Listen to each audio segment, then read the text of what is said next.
Mana hozir biz detallarimizni endi retseptik va akril bazali ranglardan sepgan edik. Mana bularning ustidan sadaf sepishni boshlaymiz termometr.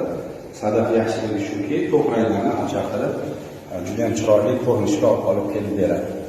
Sadaf bir qayta o'tildi va ikkinchi tarafdan mana hozir o'tamiz.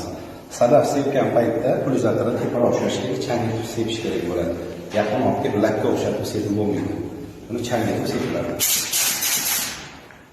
Akillarimizni yoyib olamiz va baland 40-50 sm balandlikda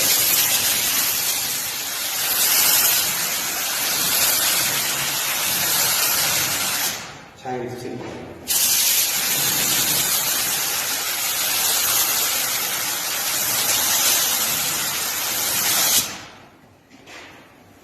Sepgan vaqtimizda imkon qadar detallarimiz bo'rtma rejali bo'lsa, to'rtta tarafidan changitib sepishimiz kerak bo'ladi.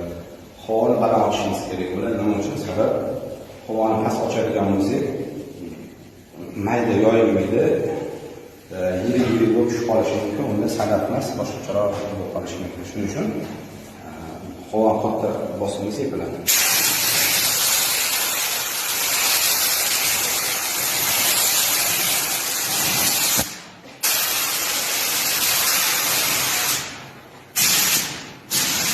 Sadaf rang sepganimizdan keyin bu bir kompaniya bo'lgani hisobiga 10-15 minutda quriydi.